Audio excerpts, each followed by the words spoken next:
আজরাইল বলে, মরিয়ম একটা সেকেন্ড আমি আপনার সময় দিতে পারবো না, কারণ আমি মালাকুল মউত, আমার খোদার হুকুম হয়েছে, আর আমি একটা মিনিট আপনাকে সময় দিতে পারবো না। মরিয়ম কয়, আর বাবা আজরাইল, আমার কলিজার টুকরা সন্তান যখন ঘরে ফিরে এসে দেখবে আমি মা দুঃখিনী, মা নাই, বড় কষ্ট পাবে কলিজার মধ্যে। একটু সময় আমার দে, আমি আমার ছেলের সঙ্গে দুটি কথা বলে যাই। আজরাইল বলে, না না, সময় হবে না। মরিয়ম বলে, তাহলে আজরাইল আর দেরি করো না, যদি সময় না হয় আমি প্রস্তুতি আছি, তুমি আমারে নিয়ে যাও।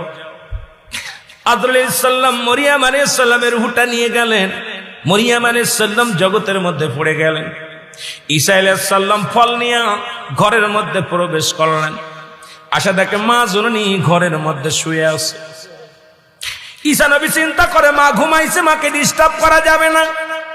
কিছু সময় পার হয়ে গেল গো, কিছু সময় পার হয়ে গেল। এবার চিন্তা করে, মা তো ঘরে আসলে জীবনে এমন গম ঘুমাইতো না। আমার পায়ের শব্দ শুনে মা জেগে যেত, মা আরে সালাম দিতাম, মা আমারে সালাম দিত। আজকে জনম দুঃখিনী মা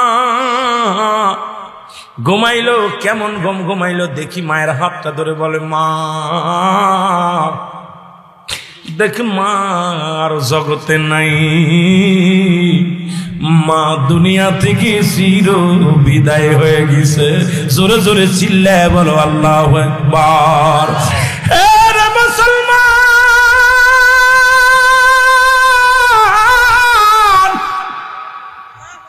কেন মরণের ভয় করিস না, কেন মরণের ভয় করিস না? ঈসা নবী হাত ধরে ডাকতে বলে, আল্লাহ, মা দুনিয়ায় নাই রে,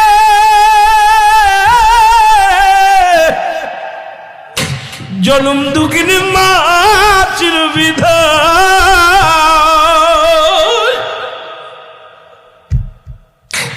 মায়ের প্রেমে কাঁদতে লাগলেন।